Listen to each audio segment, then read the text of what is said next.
मित्रहो, कुठल्याही निवडणुकीतला विजय हा विजय असतो असं म्हणतात, पण तरी सुद्धा मागच्या काही काळापासून भाजपाला मिळणारा विजय हा लोकशाहीतला विजय मानला जात नाही. राजकीय विरोधक तर हा विजय मानत नाहीत, पण सर्वसामान्य मतदार सुद्धा या विजयाकडे संशयानं पाहतो.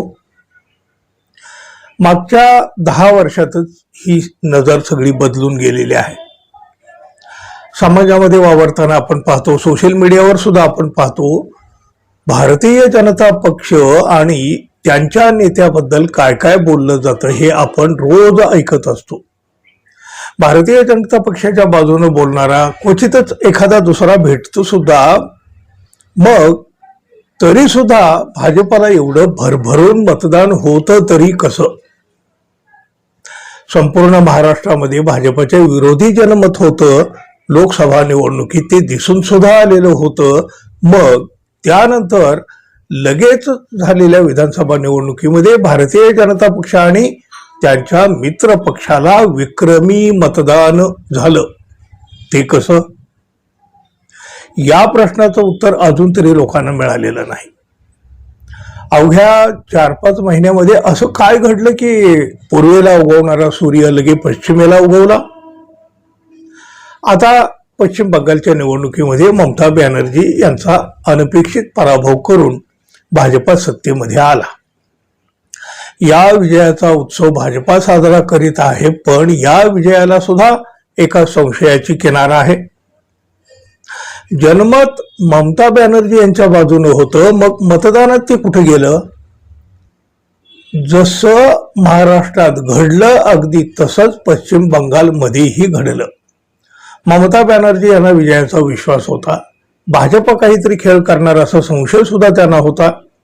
मतमोजणीवर सुद्धा त्यांनी आक्षेप घेतले होते. लुटलं लुटलं लुटलं असंही त्यांनी म्हटलं. भाजपचा विजय नैतिक नाही तर अनैतिक आहे.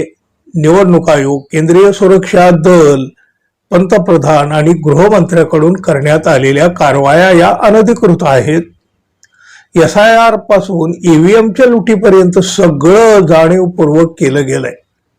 लुटलं लुटलं लुटलं असं म्हणत ममता बॅनर्जी संतापून मतदान केंद्राच्या बाहेरही निघून गेल्या.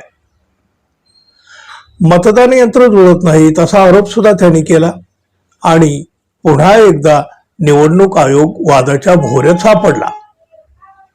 शिवसेनेचे नेते संजय राऊत यांनी तर निवडणूक आयोग हा भाजपचा मित्र पक्ष असल्याचं म्हटलं. 92 लाख मतं पश्चिम बंगालमधून डिलीट केली गेली आणि त्याचा हा परिणाम आहे असं राऊत यांनी ठामपणे सांगितलं. भारतीय जनता पक्ष आणि निवडणूक आयोग यांची युती झाली आणि या युतीमुळे ममता बॅनर्जी यांचा पराभव झाला. आता या बदल्यात निवडणूक आयुक्त ज्ञानेश कुमार यांना काय बक्षीस मिळतंय याची प्रतीक्षा असल्याचं संजय राऊत यांनी म्हटलं. काँग्रेसचे स्टार प्रचारक असलेले कन्हैया कुमार यांचंही एक मोठं वक्तव्य आलेलं आहे. लोकशाहीची निष्पक्षता आणि निवडणूक आयोगाची कार्यपद्धती यावर त्यांनी निशाणा साधलेला आहे. मतमोजणी सुरू असतानाच त्यांनी म्हटलं, जर भाजप बंगालसारख्या राज्यातही जिंकला तर आमचा निवडणूक आयोगावरील विश्वास उडेल. आणि घडलंही तसंच. त्यांच्या वक्तव्याचा असा अर्थ लावला जातोय की एवढा प्रखर विरोध आणि जमिनीवरील वास्तव असूनही जर निकाल भाजपच्या बाजूने लागले तर त्यामुळे संस्थात्मक निष्पक्षतेवर गंभीर प्रश्न निर्माण होतील. म्हणजे पुन्हा एकदा संशय कल्लोळ, निवडणूक आयोगावर प्रश्नचिन्ह. वर्षानुवर्ष भारतामध्ये निवडणुका होत आल्या, अनेकदा धक्कादायक आणि अनपेक्षित निकालही लागले. मोठ्या मनानं हे निकाल मान्य केले जात होते, स्वीकारले जात होते. मागच्या 10 वर्षापासून मात्र हे घडताना दिसत नाही. निवडणूक आयोग आणि भाजपचं साठलोट असल्याचं म्हटलं जातं. त्यातच निवडणूक आयोगाला विचारलेल्या बहुसंख्य प्रश्नाची उत्तरं मात्र भारतीय जनता पक्ष देत असतो. बॅलेट पेपरवर निवडणुका घ्या म्हणून भारतामध्ये आक्रोश आहे, पण हा आक्रोश निवडणूक आयोगाच्या कानापर्यंत जात नाही. त्याला तो ऐकायचाच नसावा. मित्रहो, तुम्हाला कशा प्रकारच्या निवडणुका हव्यात, म्हणजे बॅलेट पेपरवर हव्यात की मतदान यंत्रावर?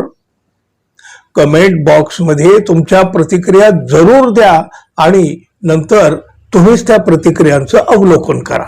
बघा कोण काय म्हणताय. अहो, जवळपास सगळेच्या सगळे बॅलेट पेपरची मागणी करतील, पण बघूया तर.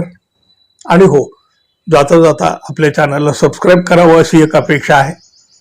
धन्यवाद. पुन्हा भेटू. नमस्कार.